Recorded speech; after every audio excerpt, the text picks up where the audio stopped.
Abra sua Bíblia no primeiro livro de Samuel, capítulo 17. Nós vamos continuar a palavra do primeiro culto. Então, você que não teve no primeiro culto, assiste depois na internet para a gente continuar. Essa aqui é uma segunda mensagem. Nós vamos dar sequência.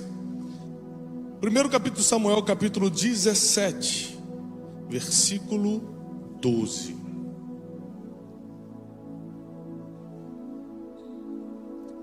E Davi era filho de um homem efrateu de Belém de Judá, cujo nome era Jessé. Ele tinha 8 filhos, e nos dias de Saul, era este um homem já velho e adiantado na idade entre todos os homens.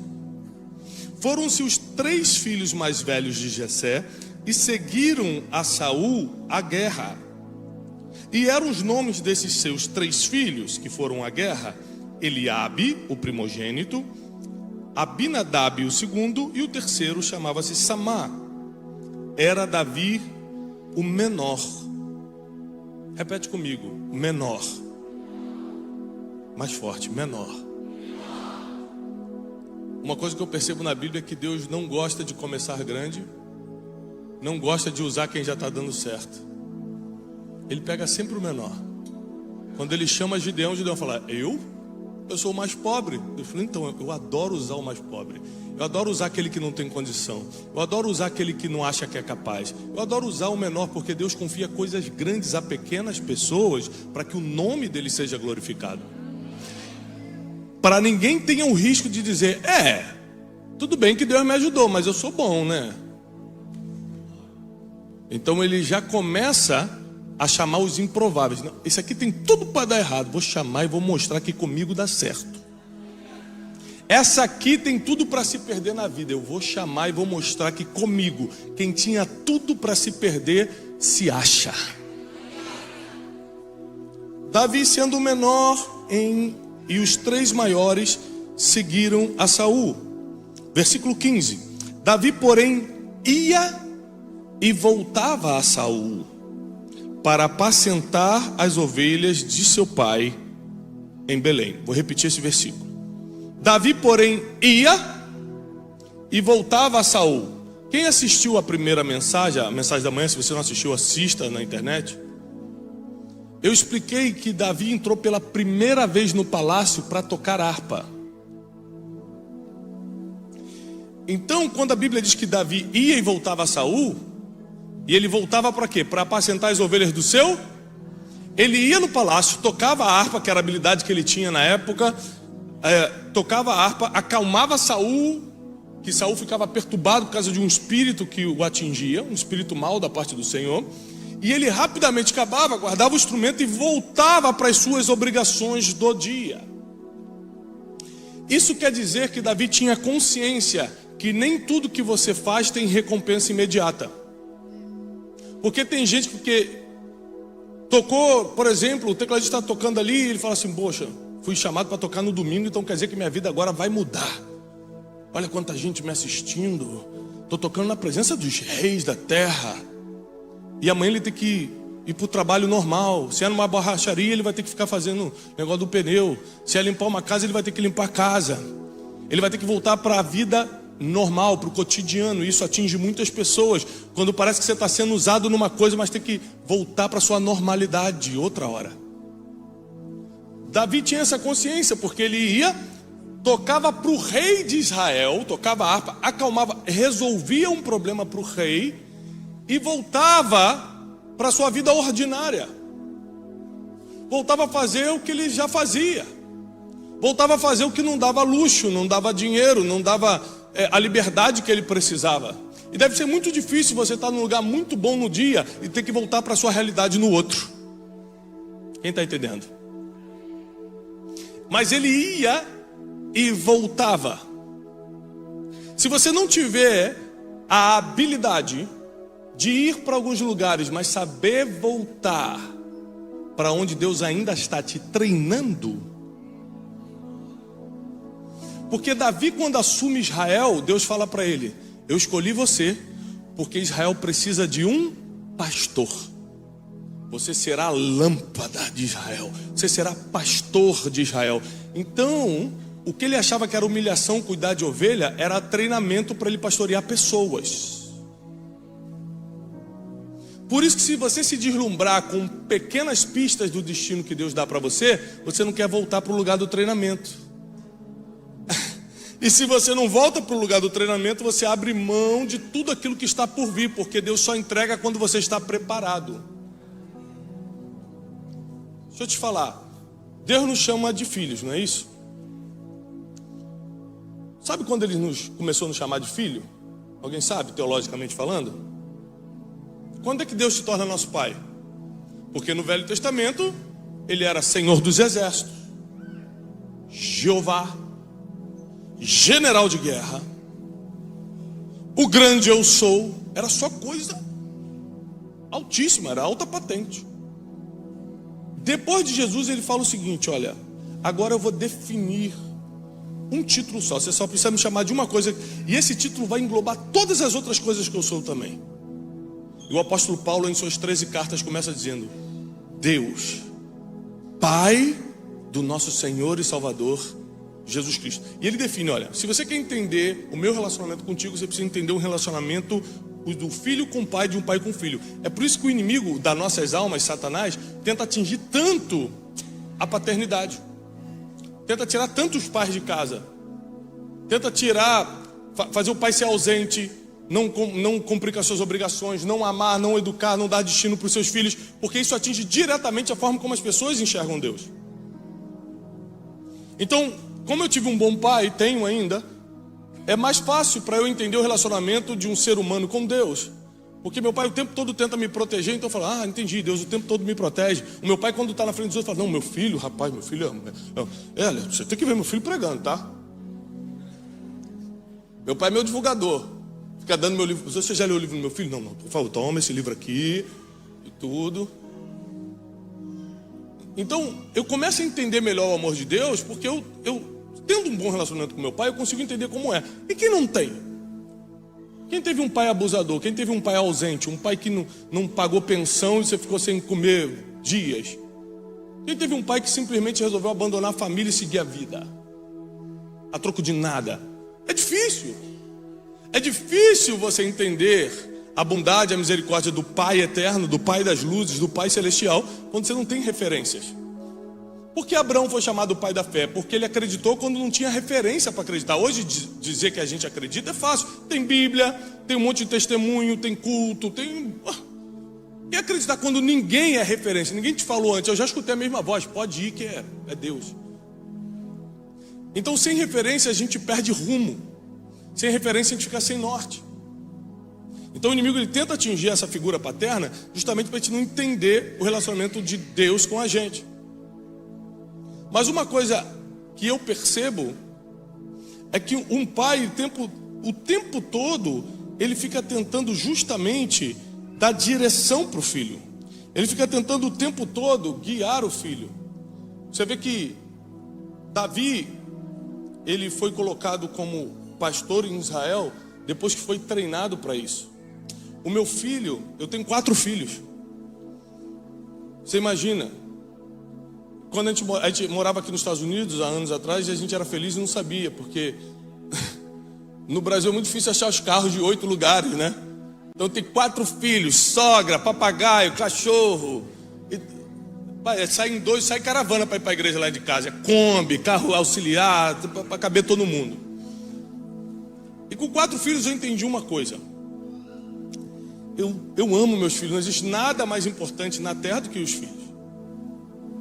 Mas eu não posso dar o que eles querem.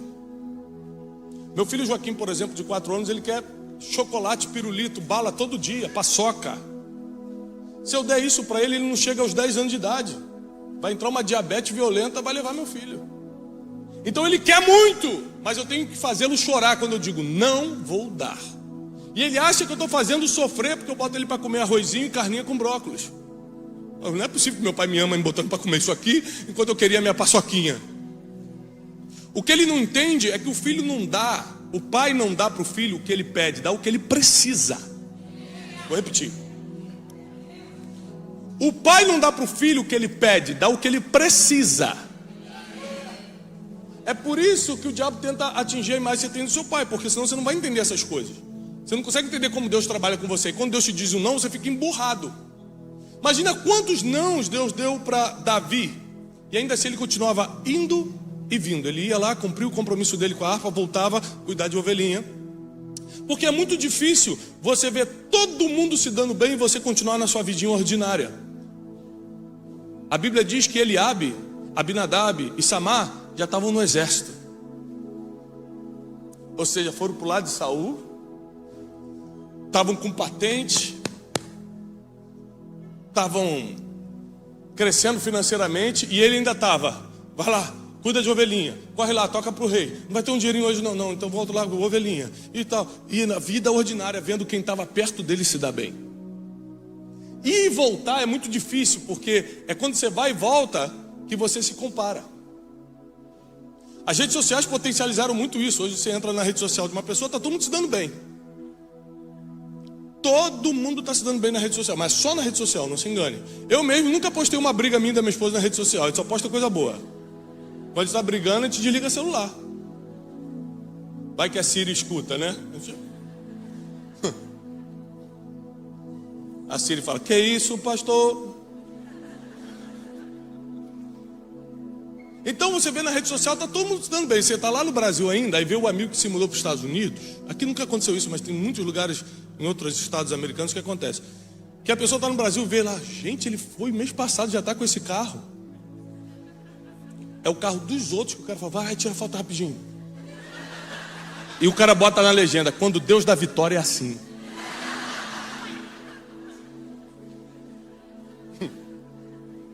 Aí você lá no Brasil fala, eu vou também. 3 anos depois você fala, gente, e aquele moço da foto que desapareceu? Eu tô aqui há 3 anos. Que luta! É porque a gente, indo e vindo, a gente vai se comparando. E quem olha para o lado não consegue olhar para frente. Aí você começa, ao invés de olhar para o que está chegando, você olha o que está acontecendo na vida das pessoas que não tem nada a ver com o teu destino e muito menos com o teu propósito aqui na terra. Então Davi teve que lidar com várias coisas. Vida emocional, eu não posso deixar que meus irmãos se dando bem seja um impedimento para eu continuar fazendo o que eu preciso fazer. Porque uma coisa bem impressionante na Bíblia é que Deus nunca chamou quem estava parado. Toda vez que Deus chamou alguém, a pessoa estava trabalhando. Eu não estou falando empregado ou desempregado, não. Estou falando trabalhando. Quando ele chama Gideão, ele estava malhando trigo. Quando chama Davi, estava apacentando ovelha. Ninguém estava em casa. Se Deus quiser, ele me chame, porque... Ninguém está em casa parado. Deus não chama quem está parado. Deus chama quem de alguma forma já está se preparando para o que está chegando. Você está se preparando? Porque está chegando. O problema que acontece é que quando nós estamos na vida ordinária, fazendo aquilo que é comum todos os dias, vendo pessoas aparentemente viver o extraordinário, porque os irmãos de Davi estavam vivendo o extraordinário, só aparentemente, na verdade não, eles estavam com medo. Nessa cena aqui vai aparecer Golias, e a Bíblia diz que quando o gigante aparece, todo o exército de Israel entra em pânico, menos uma pessoa. Teve um que não entrou em pânico. Teve um que caiu de paraquedas ali. Sabe por que ele caiu de paraquedas? Porque ele estava cumprindo um princípio. Quem cumpre princípio cai numa oportunidade que nem era tua. Vou te provar. Ele estava lá cuidando de ovelhinha. No outro dia lá tocava para o rei, voltava para as ovelhinhas, voltava para o rei. O pai dele, ei, pega esse pão e esses queijos e leva na batalha para mim. Agora é de office boy que ele vai trabalhar. E ele pensa o seguinte, cara, minha vida não melhora, né? Agora eu vou de entregador de iFood, de Uber Eats. Assim, toma isso aqui, entrega lá na guerra. Você não vê Davi reclamando porque o princípio de honrar pai e mãe, de honrar a autoridade, não pode ser quebrado. Então ele podia estar insatisfeito, ele podia estar revoltadinho, mas ele pega e fala o seguinte, eu vou lá, pai. E quando ele cumpre um princípio, Deus vai e começa a cumprir uma promessa. Pega Davi, leva Davi, Jesus, inimigo furioso, hein? Inimigo quer me derrubar, mas não vai não. Ele pega Davi e coloca na frente de um gigante. Quando ele olha, Israel está em pânico e ele não. Mas deixa eu te explicar, é muito normal você entrar em pânico quando você está diante de algo que não se pode vencer. Alguém bota uma arma na sua cabeça e você está desarmado, você entra em pânico, sim ou não? Ou seja, não tem nada de anormal entrar em pânico numa situação de perigo. O povo de Israel estava em perigo porque eles estavam lá com espadinhas que parecia uma faquinha de tão pequena, e o cara de 3 metros de altura estava com uma espada de 1 metro. Então é lógico que eu vou entrar em pânico. É lógico que eu vou ficar com medo. Mas se todo mundo ali era ser humano e estava com medo, por que Davi não estava? Por que Davi não teve a mesma reação que todo mundo? Tem 2 motivos. Tem 2 motivos. Primeiro motivo: quem já está insatisfeito e não aceita mais a vida ordinária, faz qualquer coisa para passar por extraordinário. Então Davi fala assim: peraí, eu não posso continuar nessa vida que eu estou. Isso aqui é uma oportunidade, eu posso perder tudo. Você já viu que quando aparece aquelas tragédias de enchente no Brasil e tal, fala assim: o que você perdeu? Eu perdi tudo. Mas o que você tinha? Não tinha nada. Quem não tem nada a perder, faz o que tem que fazer para mudar a realidade. Quando você tem coisa a perder, você pensa, você calcula muito. Não, mas aí... Por isso que o apóstolo Paulo falou: eu considero tudo perda, por causa de algo maior que está vindo. Tudo que eu tenho é perda, não serve. Então Davi fala o seguinte: está todo mundo com medo porque eles têm coisa a perder. Ó, Eliabe já tem título no exército, se falhar perde o título. Fulaninho tem dinheirinho guardado, se morrer o dinheirinho vai ficar para quem casar com a mulher dele depois. Davi fala assim: eu não tenho nada a perder. Eu estou cansado dessa vida ordinária. Isso aqui é uma oportunidade para passar para o extraordinário. Tiago, quer dizer que eu não tenho que ter nada para ter coragem de fazer algo extraordinário? Claro que não, você só não tem que se apegar às coisas que Deus confiou em você até hoje. Ou seja, eu tenho algumas coisas significantes na vida, mas em nada eu considero isso um ganho. Se eu tiver que abrir mão de tudo para algo maior que Deus quer me levar, portanto que seja Deus, está feito. E Davi fala: eu vou enfrentar. Mas tem um segundo motivo. Primeiro, ele estava disposto a sair do ordinário para o extraordinário. Segundo, ele não negou o treinamento lá de trás. A Bíblia diz que ele já tinha enfrentado um urso e um urso e um leão. Seja sincero comigo. Você foi contratado para cuidar dos 3 cachorrinhos da senhorinha do seu condomínio. Ela vai te pagar $10 a hora. Você fala: que delícia, vou ficar sentado aqui com os cachorrinhos, fechar 10 horas por dia, eu vou ficar aqui. Pá. Do nada, você está com os 3 cachorrinhos. Um alligator sai do lago, 6 metros de comprimento, vem para cima dos 3 cachorrinhos.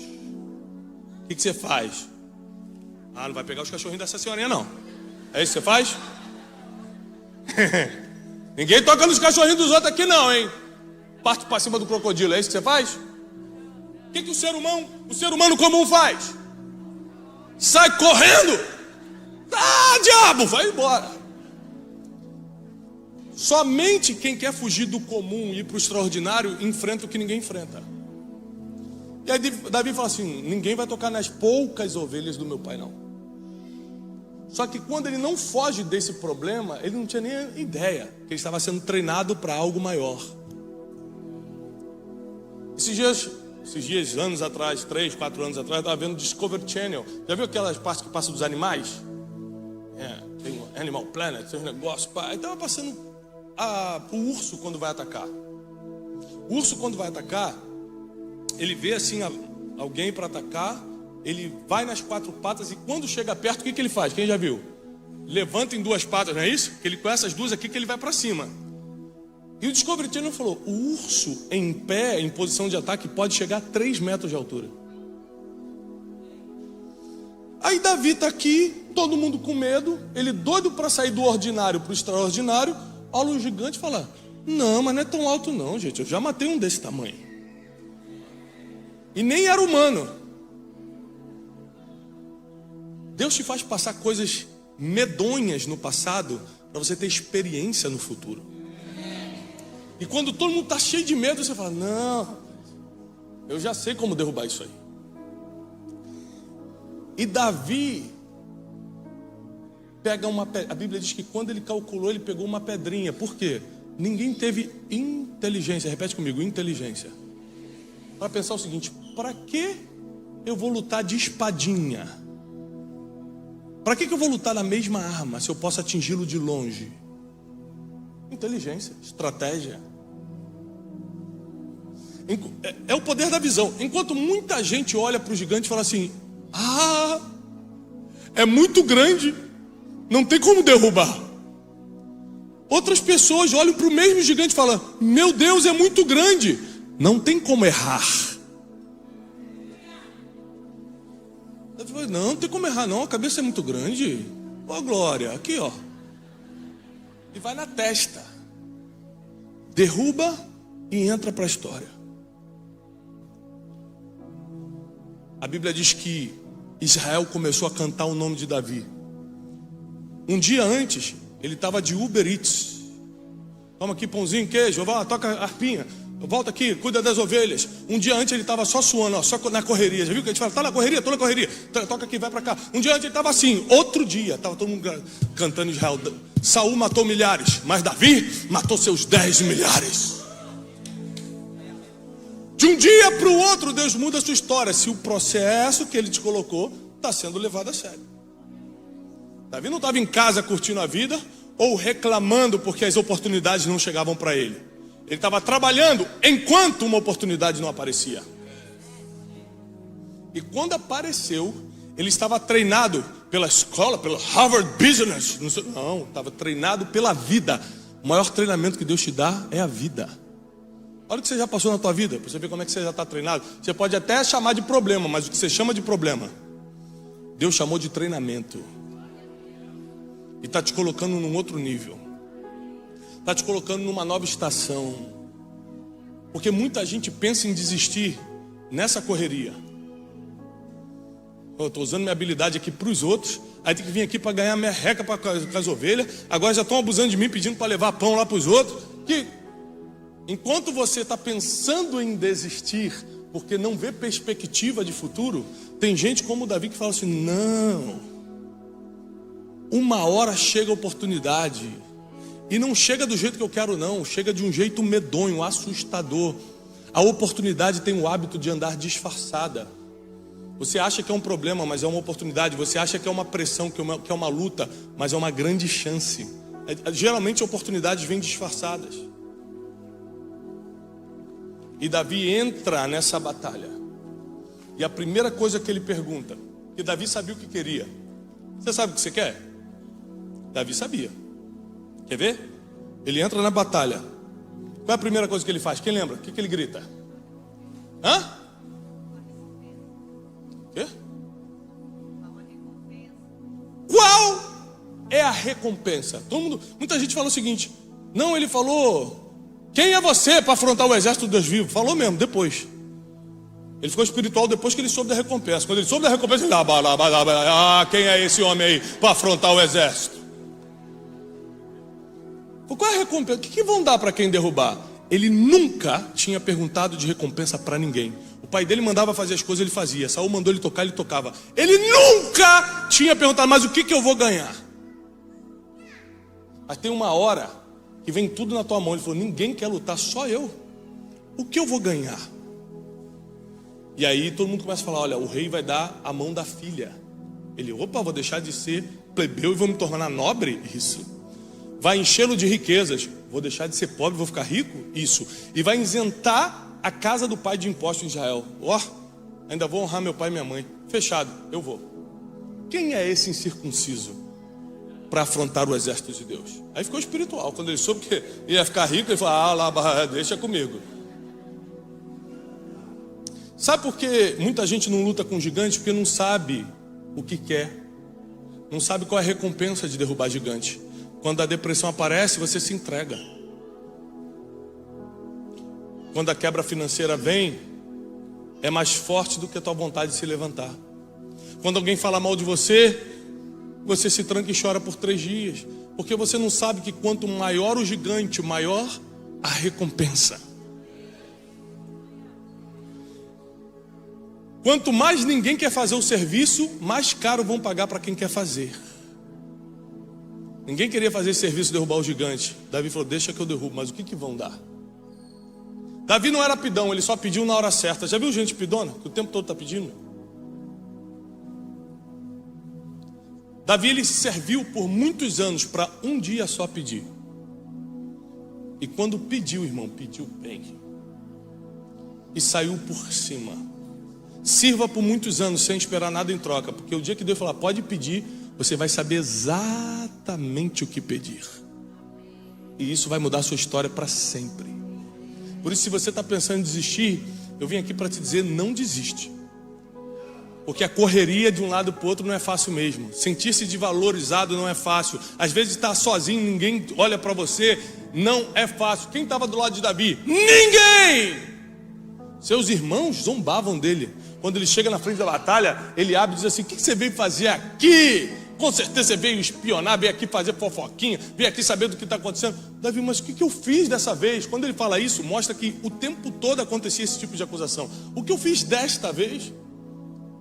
O tempo todo, quem estava próximo e deveria ajudar, estava fingindo que ele não existia, estava caçoando dele, estava duvidando do futuro dele. E ainda assim ele falou assim: eu vou derrubar esse gigante. Tem gente que não chega nem a lutar com o gigante porque desiste quando alguém do lado começa a te afrontar. Tem gente que nem luta as lutas que tinham que lutar porque na fofoquinha dos outros já desanima. Davi não. Davi dá uma aula pra gente. Eu derrubo. Mesmo que meus irmãos estejam ali, doido para não acontecer, meus irmãos estão torcendo para eu cair. Eu derrubo. Porque eu quero sair dessa vida ordinária que eu estou vivendo, eu quero começar a viver algo extraordinário. Porque eu não passei aqueles problemas com o urso e com o leão para agora fingir que eu não sei lutar. Eu já sei lutar. Eu não vou deixar que meu passado seja problema. Eu vou ver como treinamento e vou lutar com isso aí. E a história de Davi muda para sempre.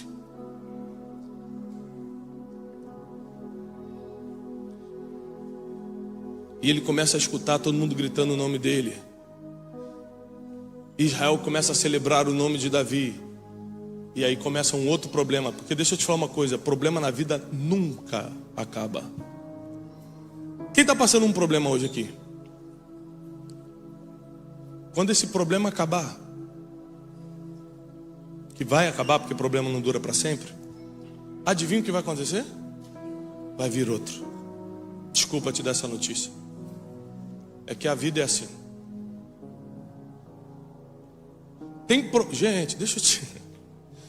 Tem problema que é bom você nem pedir para Deus para acabar rápido, porque você não sabe o que vai vir depois. Tem que falar: Deus, isso aqui tá bom, deixa eu com esse probleminha.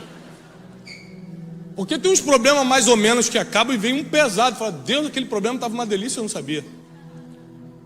Meu Deus, e agora esse é que eu tenho que enfrentar? Problema não acaba. Tiago, e quando eu ficar bilionário? Vai ter problema de bilionário. E quando eu for cheio do Espírito Santo e rodopiar na igreja? Vai ter problema de quem está cheio do Espírito Santo.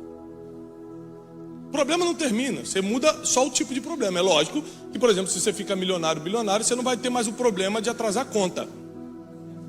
Ou de ficar pensando no que vai comer porque não sabe se o preço dá. Esse tipo de problema você não tem mais. Aí tem outros, emocionais, espirituais, filho que não quer falar contigo, tem outros problemas. Então Davi sai de um problema e entra em outro pior. Porque quando ele brilha, o rei começa a ter inveja dele e fala: vou matar esse menino. É muito pior um rei querer te matar do que você só ser pastorzinho de ovelha com salário baixo, não é? É melhor ficar vivo ganhando um pouquinho aqui, porque agora está famoso e quem pode me matar falar que vai matar. O rei podia matar ele. E quem podia matar disse: eu vou te matar. Então existem promoções que te levam para o lugar que você queria ir, mas prepare-se, porque lá vai ter gigantes que você não pensou que teria. O gigante Saul era pior do que o gigante Golias. Porque Golias, Davi tinha permissão para derrubar, permissão divina. Saul ele não podia tocar, porque ele era ungido do Senhor. Então ele teve que ser perseguido sem poder reagir. Se Golias viesse com espada, ele vinha com a pedra. Mas Saul ele só tinha que pegar e fugir. Meu Deus, tacou uma lança em mim, foge. Meu Deus, mandou 3.000 soldados no exército me pegar, foge. E até o final da vida de Davi, ele já era rei, consolidado em Jerusalém, tudo certo. Do nada o filho dele se rebela, Absalão, e tenta tomar o trono. Começa uma revolução, ele tem que fugir descalço do palácio. Os problemas nunca acabaram, nunca acaba. Para cada fase da tua vida, os problemas que você passou no passado vão te dar experiência para lidar com os problemas do presente. E cada problema que você vence é uma nova promoção que chega. A vida do crente é vida de promoção, porque a gente vai brilhando conforme a luz da aurora. 5 horas da manhã começa e está mais ou menos clarinho, 5:30 dá mais uma clareada, 6 horas, é como a luz da aurora, vai clareando, vai crescendo, é de glória em glória. Então não pensa que a tua vitória de ontem nunca mais vai se repetir. Na verdade não vai mais se repetir. A próxima será maior, porque é de glória em glória, é de vitória em vitória, como a luz da aurora, vai brilhando cada vez mais. Não quer dizer que não vai ter problema, não quer dizer que não vai ter perseguição, quer dizer que nada poderá te tocar, nada poderá te destruir, nada poderá te desanimar, nada poderá impedir o que Deus já vai fazer na sua vida. Nada, nada.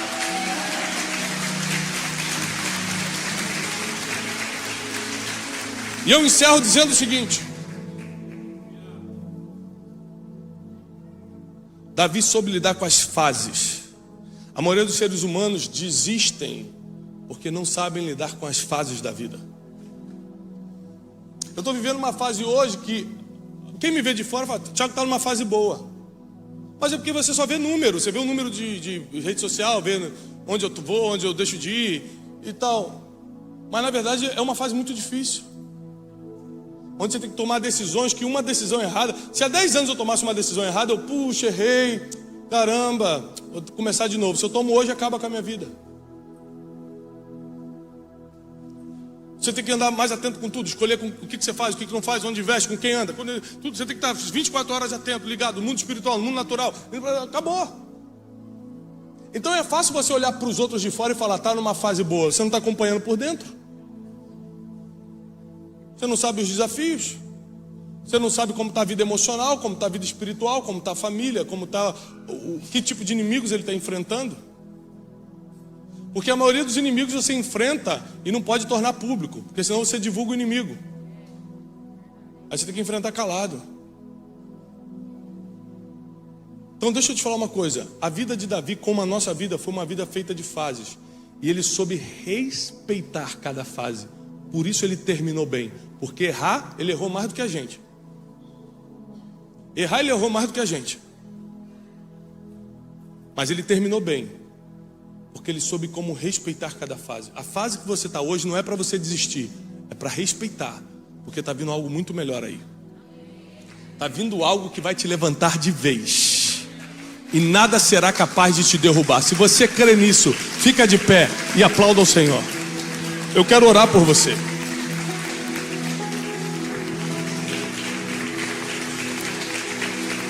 Ah, Espírito de Deus, muito obrigado por essa manhã. Nós cremos num Deus que deixa as fases da vida nos amadurecerem. Continuaremos, Senhor, nessa correria. Vai para um lado, vai para o outro, mas sem olhar para o lado para se comparar. Olharemos para frente onde está a oportunidade. Quando nossos gigantes aparecerem, Senhor, mediante a recompensa que buscamos, vamos enfrentá-los. E sabemos que o tamanho do gigante vai determinar o tamanho da vitória. Nós declaramos que nenhum mal sucederá e praga nenhuma chegará na casa do teu povo. Dá ordem aos teus anjos a respeito de cada um que está aqui. Tu conheces cada um pelo nome. Tu planejaste o nascimento de cada um. Tu tens o destino deles na palma da tua mão, Senhor. Então nós declaramos agora as fases sendo respeitadas para as vitórias começarem a chegar.